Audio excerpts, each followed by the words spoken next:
Il y a ce livre de lequel j'ai tiré mon introduction, un livre de Marianne Petitclerc qui s'appelle « Pourquoi prier quand on peut s'inquiéter ».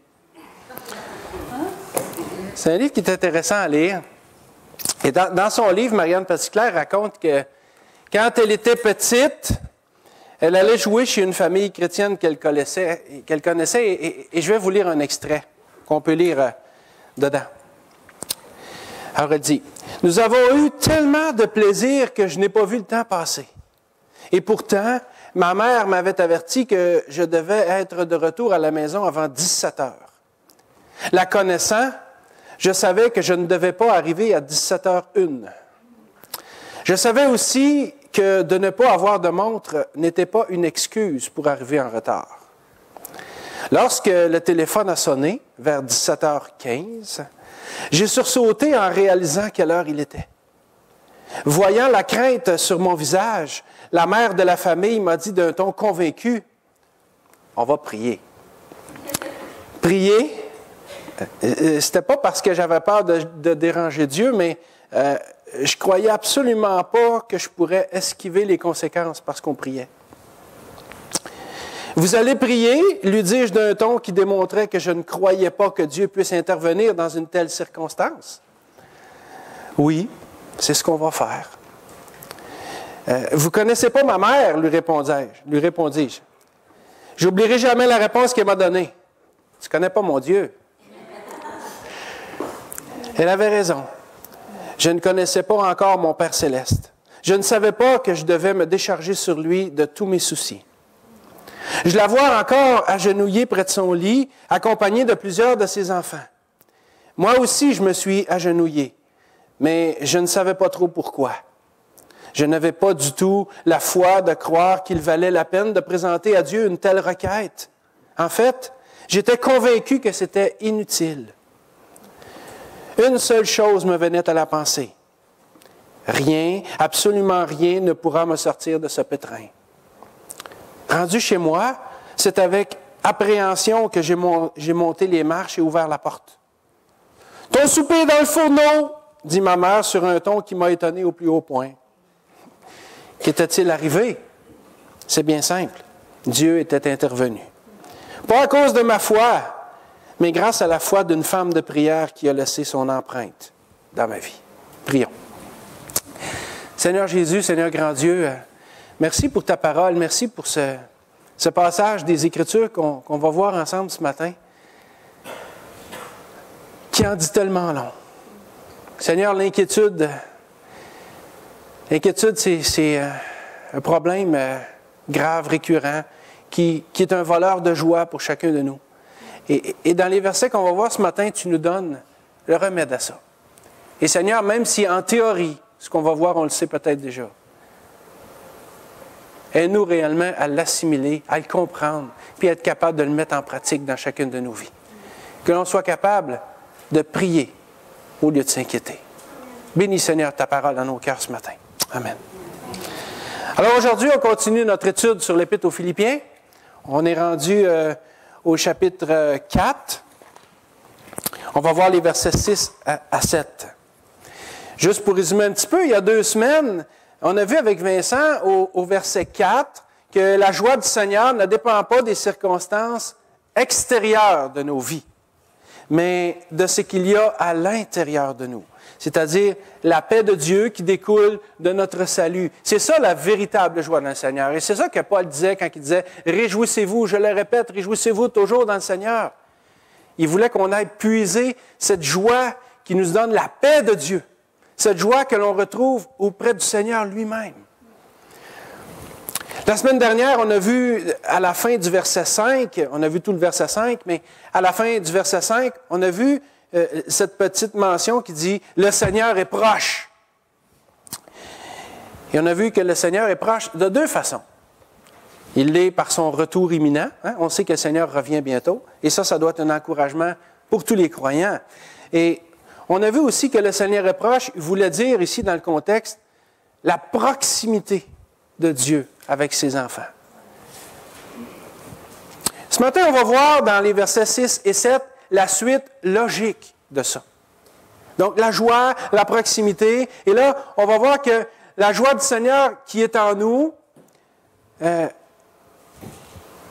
et le fait que l'on sache que Dieu est près de nous, ça peut nous aider à remplacer nos inquiétudes par la paix de Dieu grâce à la prière. Donc, c'est la suite logique. On va lire Philippiens 4. On va lire à partir du verset 4. Donc, on va lire pour se mettre dans le contexte, Philippiens 4, les versets 4 à 7. Réjouissez-vous toujours dans le Seigneur. Je le répète, réjouissez-vous. Que votre douceur soit connue de tous les hommes. Le Seigneur est proche. Ne vous inquiétez de rien, mais en toute chose, faites connaître vos besoins à Dieu par des prières et des supplications avec des actions de grâce. Et la paix de Dieu, qui surpasse toute intelligence, gardera vos cœurs et vos pensées en Jésus-Christ.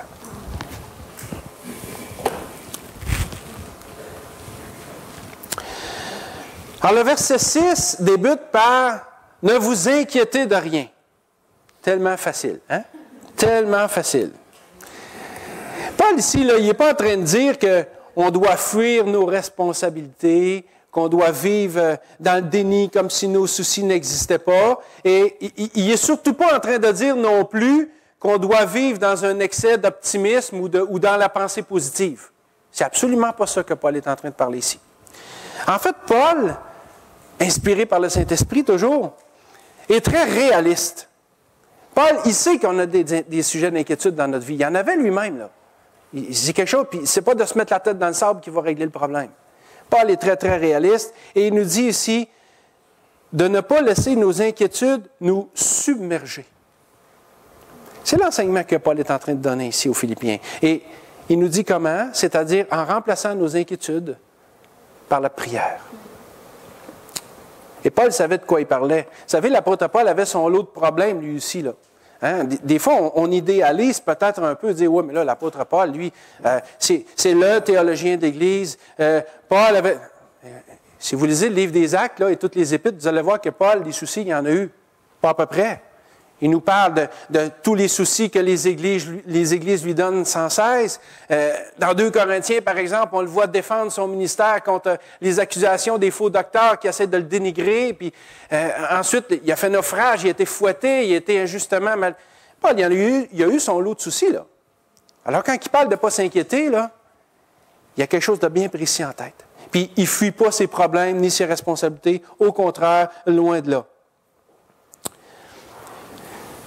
Paul avait son lot de problèmes, et pourtant, regardez à la fin du verset 11, Philippiens 4, 11, il dit, et là, quand il écrit ça, on sait ça, hein, il est en prison à ce moment-là, il dit, « J'ai appris à être content dans l'état où je me trouve. » J'ai appris à être content dans l'état où je me trouve. Persécuté depuis des dizaines d'années, en prison, emprisonné plusieurs fois, maltraité, injustement. Paul, il avait son lot de soucis, mais puis il dit pourtant, j'ai appris à être content dans l'état où je me trouve. Paul n'était pas un adepte de la pensée positive, mais il connaissait le véritable remède à l'inquiétude. C'est la prière. C'est drôle, par exemple, parce qu'on se dit, la prière, on peut-tu avoir un autre remède que la prière à l'inquiétude? Mais ça, ils vendent-tu des pilules pour ça, tu sais? Oui, certainement, mais ça ne règle pas l'inquiétude. Ça la gèle pour un temps. Mais Paul, je veux dire, nous dit, je vous offre quelque chose de permanent, quelque chose de solide. C'est la prière. Théoriquement, tous les chrétiens savent que la prière est le remède à l'inquiétude, mais on a de la misère à prier. C'est vrai. En tout cas, je ne sais pas pour vous autres, mais moi, je trouve ça dur, la prière. On a de la misère à prier pour 2 raisons principalement. La première, parce que c'est difficile de prier. Et la deuxième, c'est parce que des fois, je pense qu'on n'y croit pas vraiment. C'est dur à admettre, mais si on ne prie pas beaucoup, c'est parce qu'on n'y croit pas vraiment. J'ai lu quelque part, j'ai écrit ça sur le tableau dans mon bureau, je vais vous le lire, c'est « La prière est laborieuse parce que c'est un exercice spirituel et que par nature, nous ne sommes pas spirituels. Ainsi, la prière est un combat. » Je ne me souviens pas où j'ai lu ça, mais j'ai trouvé ça vraiment intéressant. C'est vrai que la prière est un combat parce qu'elle demande du temps et des efforts. Prendre le temps de se retirer pour prier, c'est sûr qu'on peut prier en toutes circonstances. On peut prier au volant, on peut prier en marchant, en courant, en faisant du vélo, sans tomber. On peut prier dans toutes circonstances, mais c'est bon de se retirer pour prier parce que quand on le fait, on se prosterne devant le Seigneur. On fait le vide de nos pensées. Et c'est pas facile de faire ça parce qu'il dit, premièrement, il faut que je prenne le temps de me retirer, que ce soit physiquement ou mentalement. Comme Susanna Wesley, je vous ai parlé de ça il y a quelque temps, qui se mettait un tablier sur la tête au milieu de ses enfants dans sa cuisine. Elle disait, je suis dans mon sanctuaire, dérangez-moi pas. Elle savait se retirer.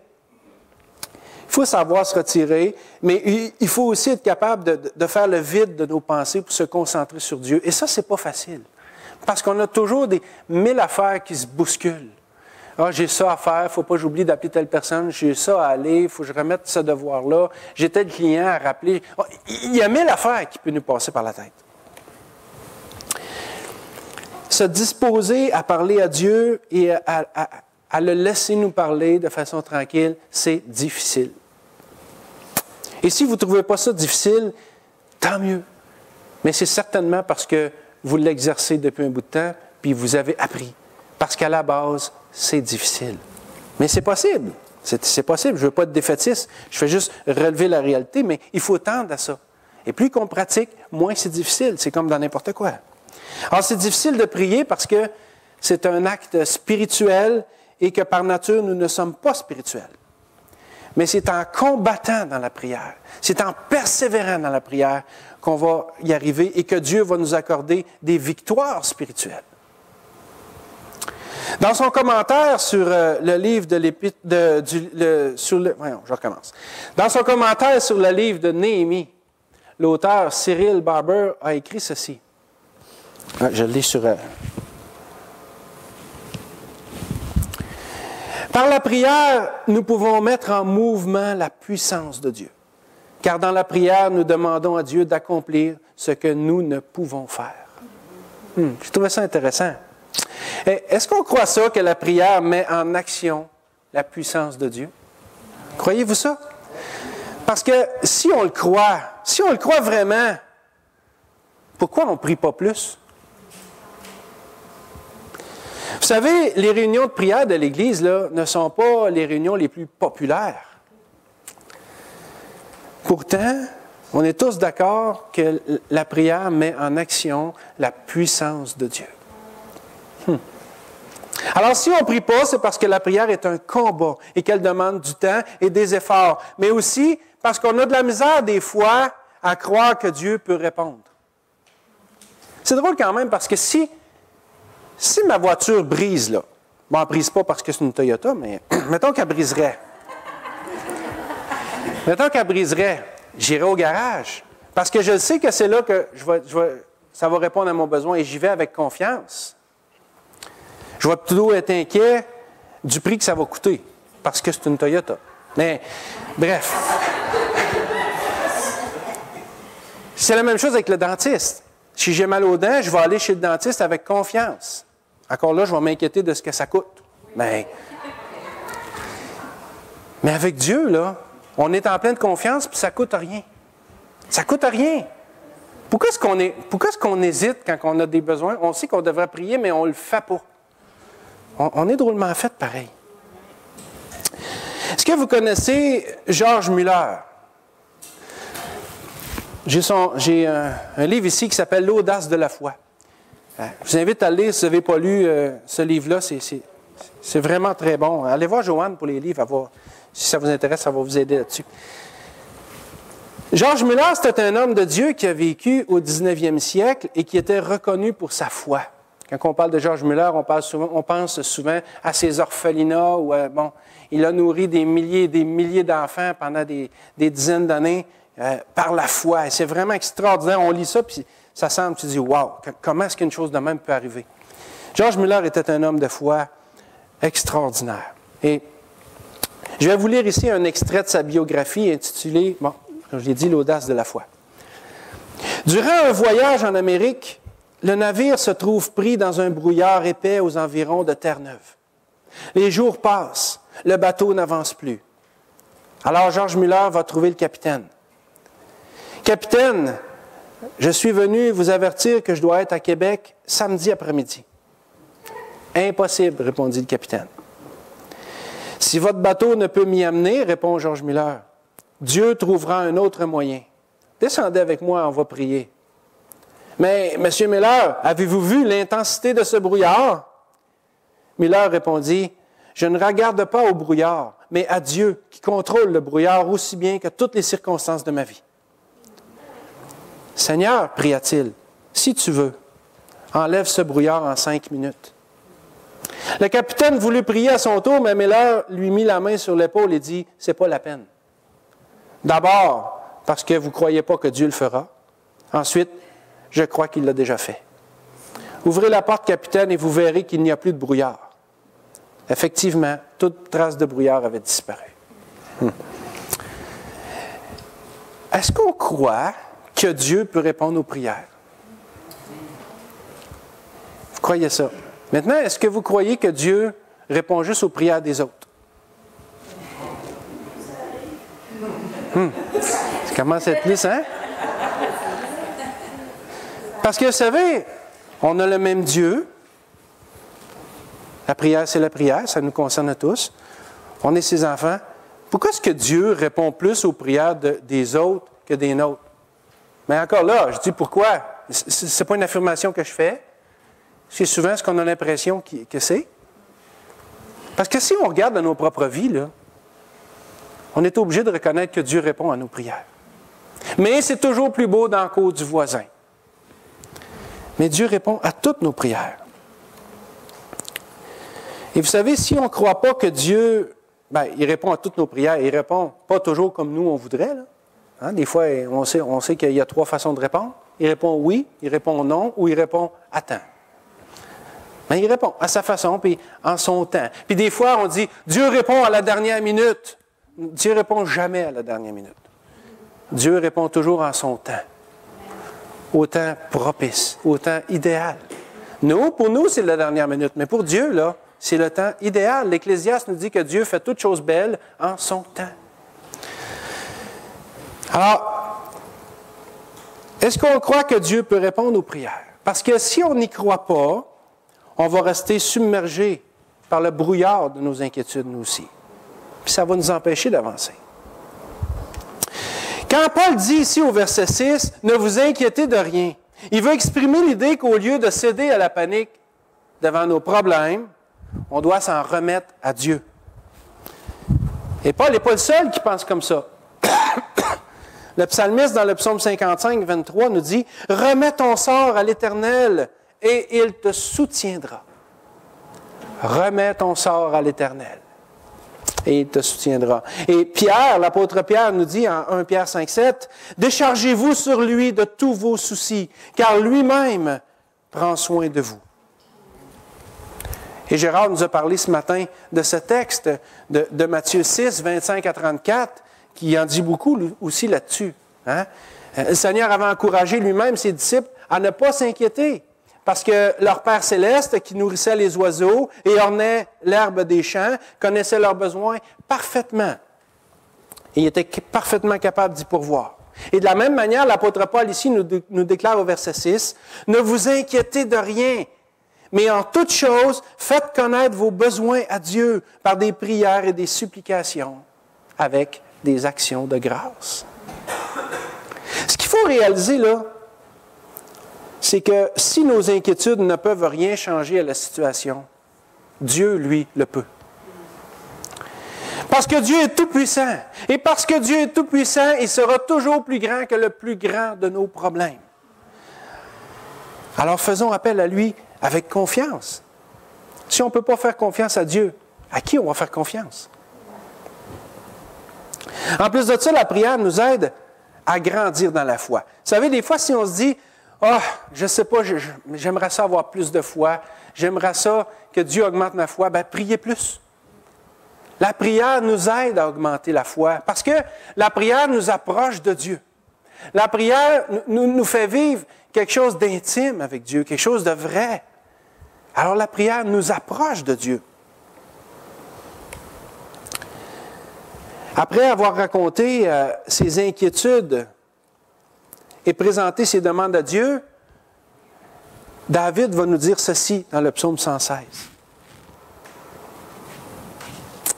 « J'aime l'Éternel, car il entend ma voix, mes supplications, car il a penché son oreille vers moi, et je l'invoquerai toute ma vie. » On a vu que ce verset-là nous montre que la foi de David a évolué avec le temps, parce que David prie, parce que David se confie à l'Éternel, parce que David supplie l'Éternel. Lisez les psaumes, vous allez voir comment est-ce que David a répandu son cœur maintes et maintes fois.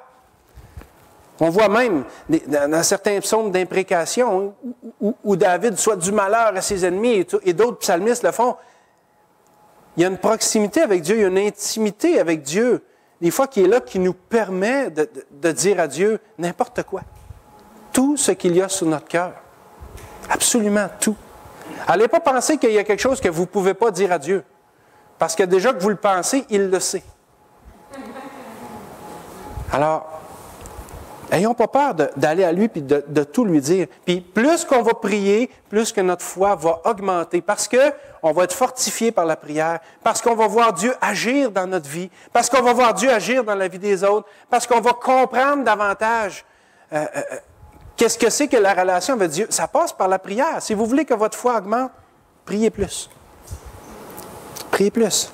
Et l'exaucement des prières contribue à la croissance de notre foi. Alors, prions en toutes choses, faisant connaître nos besoins à Dieu par des prières et des supplications avec des actions de grâce. Le verset nous dit ici de prier en toutes choses.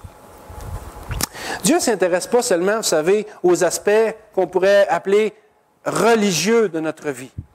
Ah ben là, si je prie pour la famille de la semaine, si je prie pour les malades, si je prie pour les requêtes de prière dans le bulletin hebdomadaire, là, Dieu va m'écouter, puis là, c'est bon, je suis en business, c'est correct, je suis spirituel.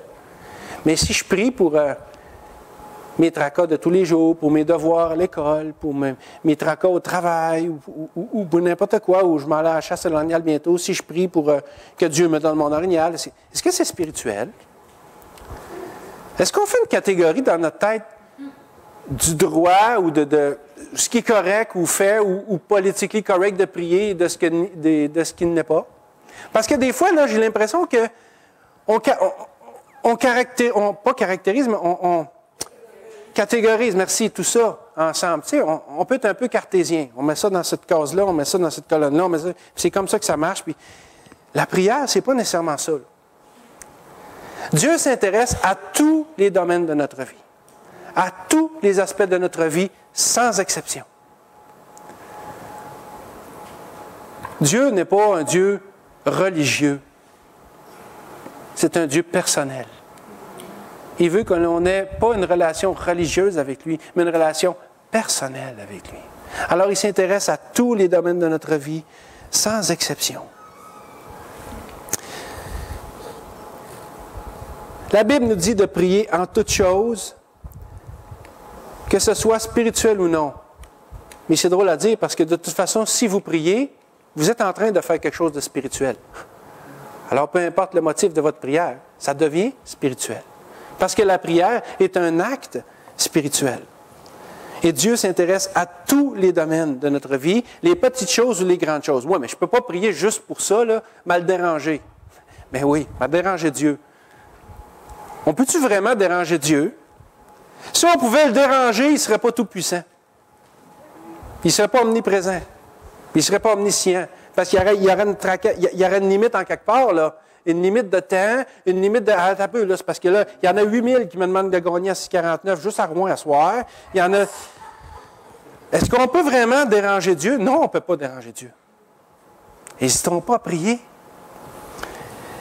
Il n'y a pas de petites choses qu'on peut demander à Dieu, puis il n'y a pas de grandes choses. Il n'y a pas de choses insignifiantes. Et il n'y a pas de choses trop grandes non plus. Il n'y a rien d'insignifiant qu'on peut demander à Dieu. Absolument rien. Dieu s'intéresse en toutes choses à tous les domaines de notre vie. Et s'il y a une limite en quelque part, c'est nous qui la traçons. C'est pas lui. C'est pas lui. Pas du tout. Et quand on commence à prier, puis quand on réalise ces choses-là, bien, notre foi augmente. Notre confiance dans le Seigneur aussi.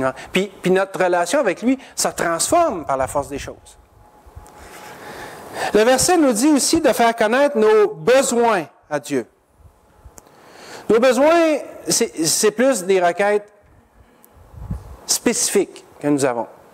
En toutes choses, petites ou grandes, ou insignifiantes. Nos besoins, encore là, sont de tous les domaines de notre vie. Et il n'y a rien de trop insignifiant qu'on puisse demander à Dieu. Bien, Dieu est là pour nous. Il est tout puissant. Il n'y a rien qui le dépasse. Si on se prive de lui demander quelque chose, c'est nous qui se privons. Ce n'est pas lui. Là. De toute façon, il le sait déjà qu'on en a besoin. Vous bien lui en parler, on va le voir agir, puis on va être content. N'hésitons pas à faire part à Dieu de tous nos besoins. Puis des fois, on dit, oui, mais je ne suis pas trop sûr que ce besoin-là est légitime, pas trop sûr que c'est correct. Bien, demandez-y, puis attendez de voir ce qu'il en pense. Dieu est capable de nous parler. Là. Bon, vous n'entendrez peut-être pas sa voix audiblement, mais Dieu peut parler de bien des façons. Laissez Dieu. Approchons-nous respectueusement de lui. Je pense que c'est ça l'important. Puis on peut lui demander absolument n'importe quoi. Vous savez, nos enfants, là, quand ils viennent à nous et qu'ils nous demandent des petites choses là, qui peuvent sembler insignifiantes pour un adulte, mais c'est très important pour un enfant. Qu'est-ce que vous faites? Hey, achale-moi pas avec ta poupée un matin, là. Parle-moi des cours de la bourse à la place. Mais non, on ne fait pas ça. Il n'est pas rendu là. Ah, laisse-moi faire avec ta petite auto, là. Parle-moi de l'Épître aux Hébreux à la place ce matin.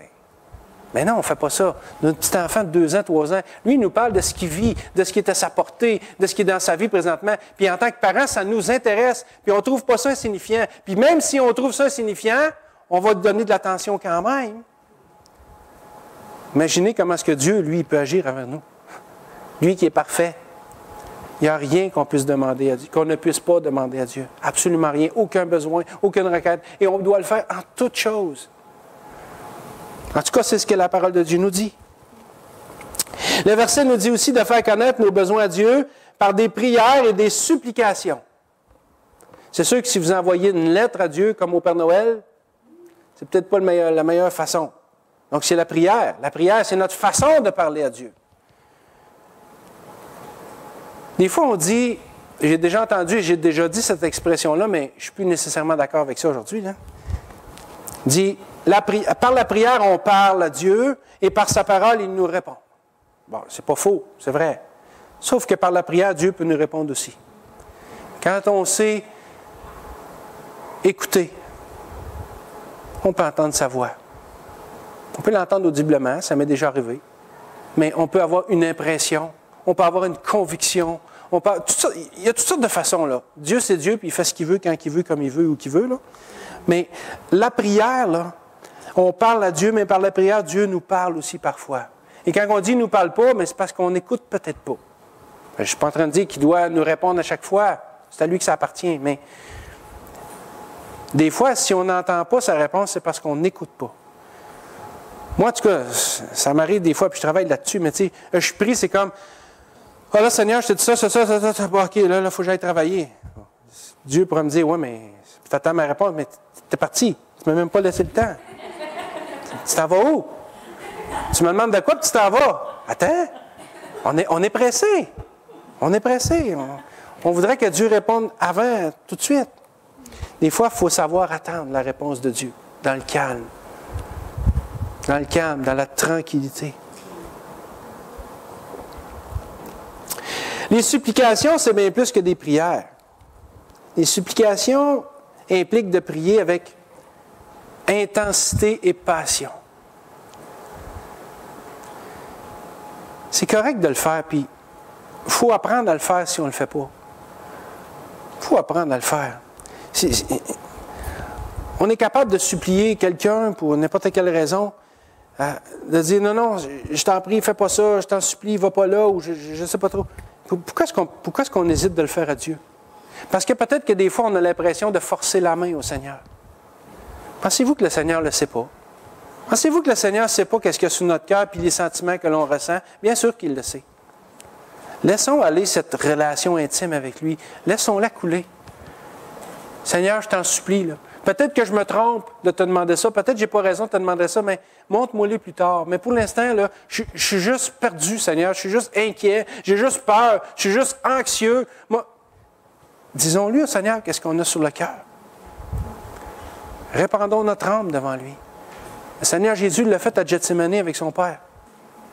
Il a transpiré des grumeaux de sang. Il était inquiet, il était stressé, il était anxieux. Transpirer des grumeaux de sang, j'ai lu ça à un moment donné quelque part, c'était une maladie qui s'appelle l'hématidrose. Et c'est soumis à un stress tellement intense qu'on a des vaisseaux sanguins qui éclatent, puis on transpire du sang. Imaginez comment ça doit être intense. Jésus a supplié son Père dans le jardin. Mais il est resté soumis à la volonté de son Père, par exemple. Hein? Non pas ma volonté, mais la tienne. Est-ce que Jésus a péché en suppliant Dieu? Absolument pas. Absolument pas. C'est correct de le faire. Et dans tout l'Ancien Testament, dans tous les psaumes, il y a beaucoup de supplications. Prier avec intensité et passion,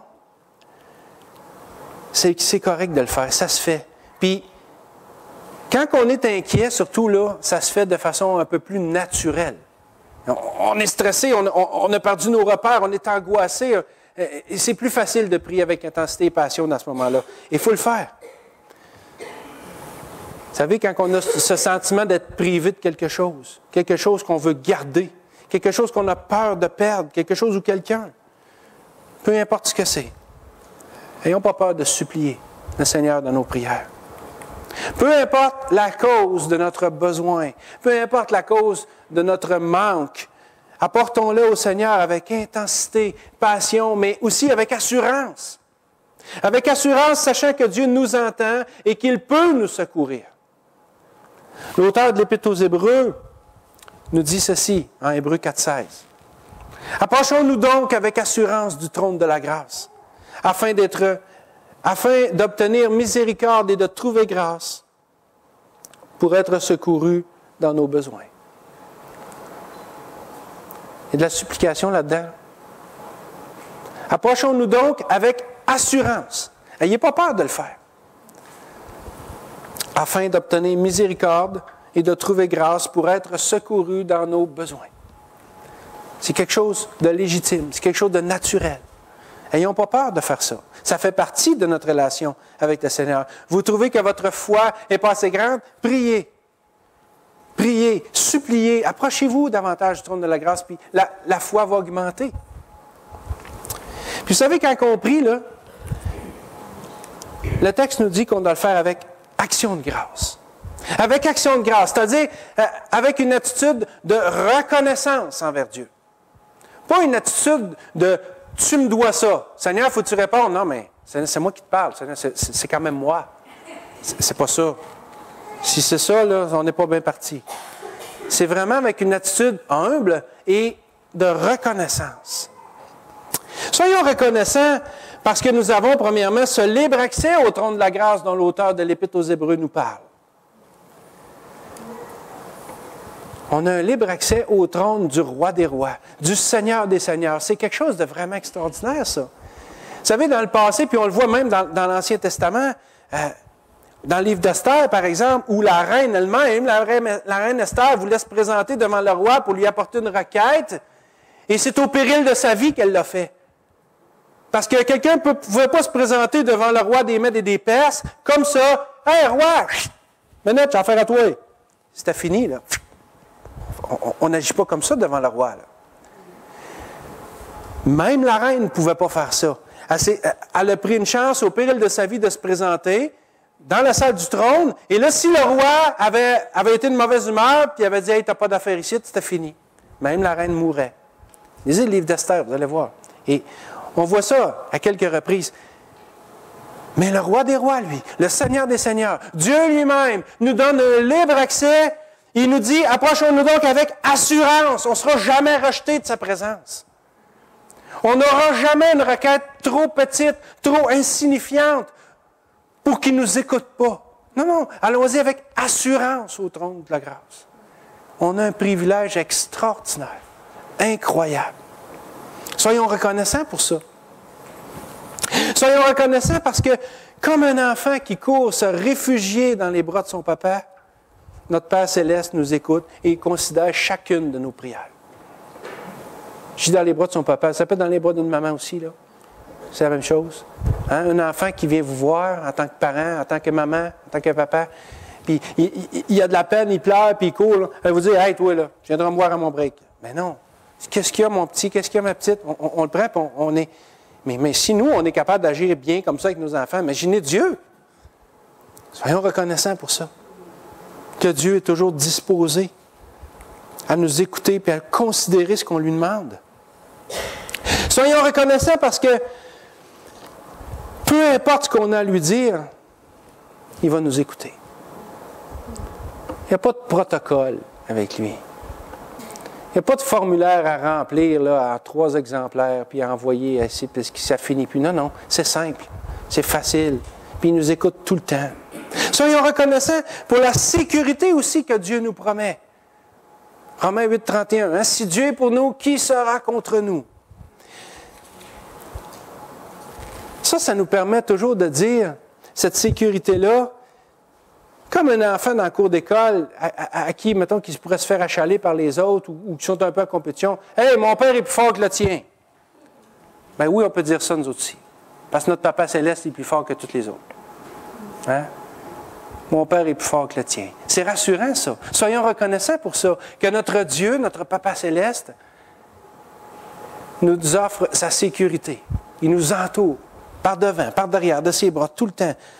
Soyons reconnaissants pour ça. Soyons reconnaissants quand nous prions pour toutes les fois où, dans le passé, Dieu a répondu à nos requêtes comme on lui a demandé. Puis qu'on était content. Soyons reconnaissants aussi pour toutes les fois où Dieu a répondu à nos requêtes, pas comme on lui a demandé. Parce qu'il savait que c'était mieux pour nous. Et très souvent, après coup, on s'en aperçoit aussi.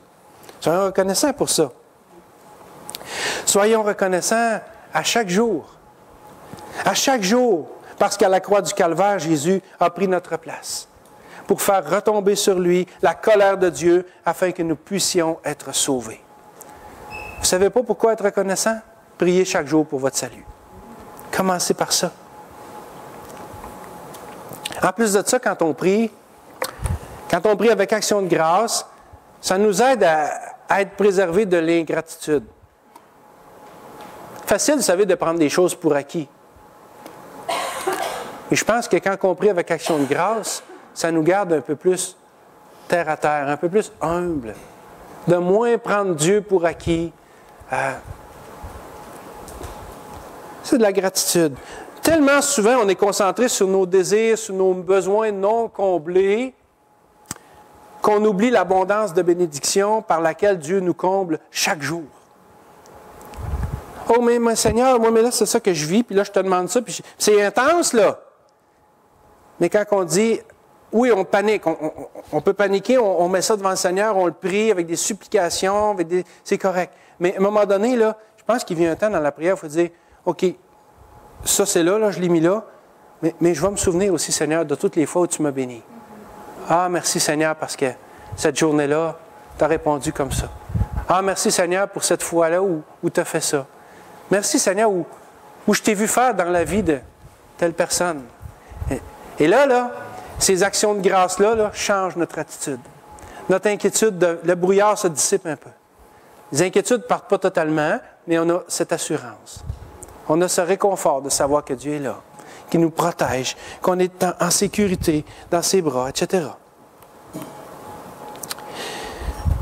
Prier avec action de grâce, ça nous rappelle que Dieu pourra toujours dissiper le brouillard qui nous entoure.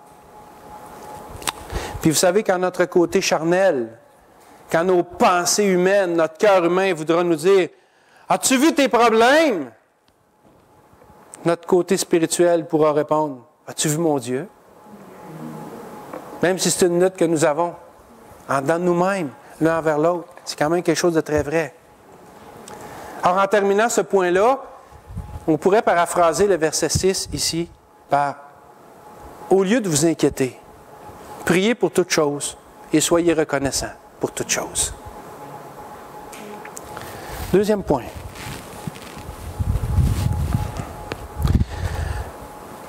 Si le verset 6 nous parle de l'action de la prière contre l'inquiétude, le verset 7 qu'on va voir, lui, nous parle du résultat de la prière. On va lire le verset 7. « Et la paix de Dieu, qui surpasse toute intelligence, gardera vos cœurs et vos pensées en Jésus-Christ. » Alors ici, on a le résultat de la prière contre l'inquiétude. « Et la paix de Dieu. » Alors le « et » fait la liaison entre les deux versets. « Et la paix de Dieu, qui surpasse toute intelligence, gardera vos cœurs et vos pensées en Jésus-Christ. » Alors, au lieu de s'inquiéter, prions en faisant vraiment confiance à Dieu. Et ça, encore là, il ne s'agit pas de faire semblant. Des fois, on ne sait pas trop. Oui, je veux bien faire confiance, mais c'est parce que ça ne vient pas. C'est comme... Laissez-vous le temps. Laissez-vous le temps d'apprivoiser ça.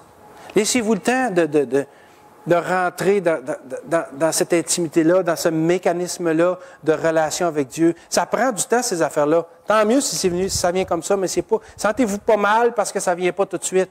C'est quelque chose qui se développe avec le temps, avec l'exercice. Et plus on va le faire, plus ça va devenir facile, plus ça va devenir limpide et clair. Plus on va prier au lieu de s'inquiéter, plus Dieu va nous donner une paix qui surpasse toute intelligence. Parce que cette paix-là, elle est surnaturelle, divine. Regardez ce que nous dit le prophète Ésaïe. Ésaïe 26, 3. « À celui qui est ferme dans ses sentiments, tu assures la paix. La paix, parce qu'il se confie en toi. » Vous voulez la paix de Dieu? Vous voulez la paix en Dieu? Confiez-vous en lui. C'est ce qu'il nous dit, Ésaïe, là. Tu assures la paix. La paix, pas n'importe quoi, il le répète 2 fois. La paix, parce qu'il se confie en toi.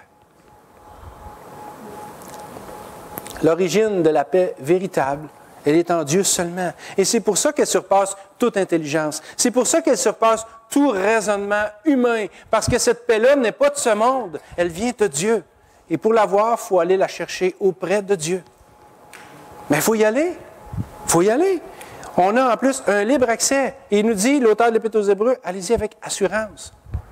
Pourquoi est-ce qu'on n'y va pas? C'est nous qui se mettons de limite. Ce n'est pas Dieu qui nous limite, c'est nous.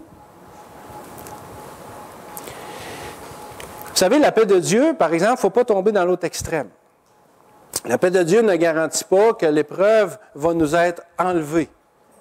Les épreuves sont voulues de Dieu, pour toutes sortes de raisons.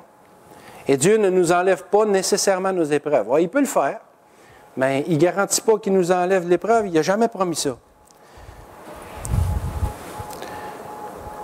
Mais il promet, par exemple, qu'il va donner une réelle tranquillité d'esprit. Une paix qui surpasse toute intelligence, tout raisonnement humain. Ça, il le promet. Et on l'apprécie bien plus si l'épreuve n'est pas enlevée que s'il enlève l'épreuve. Ça fait partie encore là de l'augmentation de notre foi. Si à travers l'épreuve, on a cette paix de Dieu qui est surnaturelle, c'est bien plus grand que si on est juste normal parce que l'épreuve est enlevée. C'est encore quelque chose de plus grand. La paix de Dieu qui surpasse toute intelligence. Alors même si la tempête fait toujours rage, quelque chose vient s'installer dans notre âme, dans notre cœur, dans nos pensées, dans notre esprit, et ça devient plus grand que l'épreuve elle-même. Et ça, c'est la paix de Dieu. Et ça, c'est la paix de Dieu. C'est ce qui est arrivé aux martyrs de l'Église depuis des siècles. Des fois, on se dit, comment ils ont fait pour endurer ça? Comment ils ont fait pour être brûlés vifs? Comment ils ont fait pour être jetés au lion? Comment ils ont fait pour être sciés en deux? Comment ils ont fait pour être torturés des pires épreuves que l'imagination humaine peut imaginer? Comment ils ont fait sans renier le Seigneur? Ben moi, je crois que c'est une grâce spéciale que Dieu leur a donnée. Parce qu'ils ont été chercher auprès de lui la paix qui surpasse toute intelligence.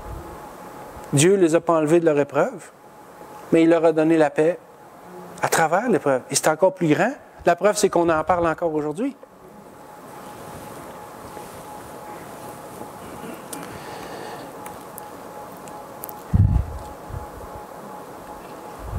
La paix de Dieu qui surpasse toute intelligence gardera vos cœurs et vos pensées en Jésus-Christ. Gardera. Le mot traduit par gardera ici, ça fait partie du langage militaire de l'époque. Et ça veut dire protéger, veiller sur quelqu'un. C'est une mission. Les Philippiens comprenaient bien cette image-là parce que, comme on a déjà vu, Philippe était une colonie romaine. Et à Philippe, dans cette colonie romaine, il y avait plusieurs sections, plusieurs bataillons de soldats qui veillaient sur les intérêts de l'Empire et de César. Et le verbe « garder » était souvent utilisé à propos d'objets ou de personnes soigneusement gardées par des soldats d'élite de la garde de César. Parce que César tenait à ce que cet objet ou cette personne soit précieusement gardée pour un but bien précis. Et là, c'était les soldats d'élite qui s'en occupaient, au risque de leur vie, d'ailleurs. C'était du sérieux. Et comme cette garde-là devait assurer la protection totale de l'objet ou de la personne dont ils avaient la charge, Paul utilise ici le même mot pour signifier que la paix de Dieu, dont il est question ici, joue exactement le même rôle. Le rôle d'une sentinelle qui entoure le croyant et qui le protège contre les assauts de l'ennemi le plus redoutable qui soit. Que ce soit Satan, que ce soit le doute, l'inquiétude, la crainte, l'anxiété, la peur, mettez ce que vous voulez. La paix de Dieu agit comme une sentinelle qui garde nos cœurs avec toute sa compétence, tout ce sérieux, avec tout ce qui doit être là pour assurer cette garde-là, cette paix-là. Et cette paix-là surpasse tout ce qu'on peut concevoir, tout ce qui dépasse toute logique humaine, encore une fois, parce qu'elle est donnée par Dieu lui-même. Comme l'empereur disait aux soldats d'élite, tu vas aller garder telle personne, Dieu nous donne sa paix pour que l'on soit gardé dans sa main, dans ses bons soins. C'est pas rien, la paix de Dieu, là. Cette paix de Dieu qui garde nos cœurs. Et tous les chrétiens jouissent de la paix de Dieu. En Romains 5.1, ça nous est dit, « Étant donc justifiés par la foi, nous avons la paix avec Dieu par notre Seigneur Jésus-Christ. » Et ça, c'est la paix face au salut, là. Et seuls ceux qui ont placé leurs inquiétudes dans la prière peuvent jouir de la paix de Dieu qui surpasse toute intelligence. La paix de Dieu, la paix avec Dieu, on pourrait disséquer ça et en parler, là, mais tous les croyants ont cette paix de Dieu. Mais tous les croyants doivent aussi apprendre à avoir cette paix qui vient de Dieu dans l'épreuve. Ils l'ont pour le salut, mais on doit aussi l'acquérir, aller la chercher, la cultiver pour tout ce qui nous inquiète. C'est ce que Paul dit ici, là. Les Philippiens, ils étaient persécutés, là. Ils avaient leurs problèmes, leurs soucis de tous les jours. On a vu que l'Église de Philippe n'était pas une Église qui avait des problèmes particuliers d'un ordre précis ou d'un autre. Ils avaient les problèmes courants que toutes les Églises ont. Et il y avait aussi un peu de persécution. Mais c'était rien de très, très spécifique, là. Alors Paul leur dit, peu importe ce qui vous inquiète, ce qui vous rend anxieux, ce qui vous tracasse, allez chercher cette paix de Dieu. Vous avez déjà le salut, maintenant, cultivez cette paix qui vient de Dieu. Dieu va vous garder, il va vous la donner. Ici, vous savez, être chrétien, c'est d'avoir cette paix qui vient de Dieu, qui nous donne la paix, où ce que notre âme est gardée par Dieu, puis qui nous donne la paix face à l'éternité. Je sais où est-ce que je vais aller, mais que je meurs. Je n'ai pas peur de mourir. Je ne suis pas pressé de mourir parce que la vie est belle. Mais si Dieu m'appelle aujourd'hui, il n'y en a pas de problème. Je ne suis pas inquiet. Puis, je ne perds rien. J'ai tout à gagner. Tout va être encore mieux. Et ça, j'ai cette paix. Puis je sais que quand je vais mourir, je vais être dans la présence du Seigneur immédiatement. Alors, je n'ai pas peur de mourir. Mais je veux aussi avoir cette paix pour le restant, pour ma marche avec lui. Et si vous êtes ici ce matin, puis que je vous parle de la paix de Dieu qui surpasse toute intelligence dans l'épreuve, mais que vous n'avez pas déjà le salut de Dieu, commencez par là. Parce que c'est le point de départ. Est-ce que vous avez cette paix avec Dieu qui veut que si vous mourrez aujourd'hui, vous allez être dans sa présence immédiate? Nos musiciens, tantôt, ont parlé, Robert, je crois, a mentionné ce chant qui était le chant de notre frère, Gaston Jolin, qui est dans la présence du Seigneur. Et Gaston, là, il savait, lui, ce qui s'en allait. Gaston, c'était un des plus grands hommes de Dieu que j'ai côtoyé, que le Seigneur m'a donné de connaître. Puis il avait, lui, cette paix de Dieu qui surpasse toute intelligence. Pas seulement dans l'épreuve, mais surtout à cause de son salut. Et il savait, dans les derniers temps, Gaston, qu'il irait dans la présence du Seigneur. Est-ce que vous avez cette assurance-là, vous aussi? Parce que vous pouvez l'avoir ce matin si vous ne l'avez pas. Moi, je l'ai. Si vous connaissez Jésus comme votre Sauveur et Seigneur, vous l'avez aussi. Mais si vous ne l'avez pas, allez la chercher. Approchez-vous avec assurance du trône de la grâce, où Dieu va vous la donner. Où Dieu va vous la donner. Écoutez, ça ne se passera pas de même. Là, moi, je m'image dans ma petite... c'est pas la Bible qui dit ça, mais j'aime voir cette image d'un pécheur perdu qui s'approche du trône de la grâce. Puis il dit, Seigneur, je veux de ton salut. Et là, Dieu se lève en pleurant de son trône. Puis il vient, puis il me prend dans ses bras, puis tu vois, mon enfant, je t'aime tellement. J'ai donné ma vie pour toi. Je veux te sauver. Merci de venir chercher cette paix. Je vais te la donner. Bon, la Bible ne dit pas que ça se passe de même. Là. Moi, je me fais des films des fois, là. Mais ça nous aide à comprendre. Cette paix-là est accessible pour vous aussi ce matin si vous ne l'avez pas déjà. Allez la chercher. Dieu va vous la donner. Parce que Dieu veut vous sauver. Puis ensuite, vous allez être capable de cultiver, d'avoir cette autre paix. Ça découle de la même, mais cette paix qui va vous donner l'assurance. Cette paix qui surpasse toute intelligence, qui va garder vos cœurs et vos pensées en Jésus-Christ tout au long de votre vie, dans vos inquiétudes, dans vos problèmes, dans votre anxiété, dans vos craintes, dans vos peurs. Mettez tout ce que vous voulez. Donc, le remède aux inquiétudes, c'est de se tourner vers Dieu et de lui en parler. Que ce soit pour le salut ou pour n'importe quoi qui suit. Allez vers celui qui a dit, en Matthieu 11, 28, « Venez à moi, vous tous qui êtes fatigués et chargés, et je vous donnerai du repos. » Ça, c'est une promesse que le Seigneur fait.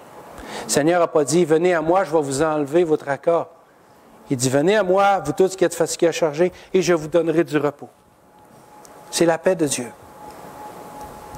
Est-ce que vous êtes troublé ce matin dans votre âme? Par quoi que ce soit? Parlez-en à Dieu. Parlez-en à Dieu. Quand les problèmes nous accaparent, au lieu de les laisser nous submerger, puis de se laisser être dans un brouillard où on est paralysé, immobile, qu'on ne peut plus avancer, parlons-en à Dieu, qui lui a le pouvoir de tout effacer, qui a le pouvoir de dissiper tous les brouillards. Changeons nos inquiétudes. Changeons notre liste d'inquiétudes par une liste de prières. C'est ça que l'apôtre Paul nous dit ce matin dans ces versets qu'on voit dans l'Épître aux Philippiens. Et quand on sera inquiété, pensons à ces versets. Ne vous inquiétez de rien, mais en toute chose, faites connaître vos besoins à Dieu par des prières et des supplications, avec des actions de grâce. Et la paix de Dieu, qui surpasse toute intelligence, gardera vos cœurs et vos pensées en Jésus-Christ. Prions. Merci Seigneur pour cette paix. Merci pour cette paix qui est accessible auprès de toi, en tout temps. Merci parce qu'on peut s'approcher avec assurance du trône de la grâce. On ne te dérange jamais. Il n'y a rien de trop insignifiant qu'on puisse te parler. Seigneur, tu es toujours là à nous écouter. Les seules limites qu'il y a entre nous et toi, c'est nous qui les mettons, ces limites-là. Apprends-nous, Seigneur, à ne pas en mettre. Et apprends-nous à jeter par terre ces limites-là. Et si on n'est pas capable par nous-mêmes, aide-nous à le faire ou fais-le. Mais Seigneur, approche-nous de toi en toutes choses. Parce que, comme le dit Jacques, on peut être aussi près de Dieu qu'on choisit de l'être quand il a dit « Approchez-vous de Dieu et il s'approchera de vous. » Et Seigneur, puisse ta paix inonder chacun de nos cœurs ce matin. S'il y a quelqu'un ici dans cette salle qui n'est pas sauvé, accorde-lui ta paix face au salut. Et pour les autres, Seigneur, qui sont tracassés par quelque chose, accorde-leur ta paix. Accorde-nous ta paix devant toutes les épreuves. Cette paix qui surpasse toute intelligence et qui garde nos cœurs et nos pensées solidement ancrés en toi. Amen.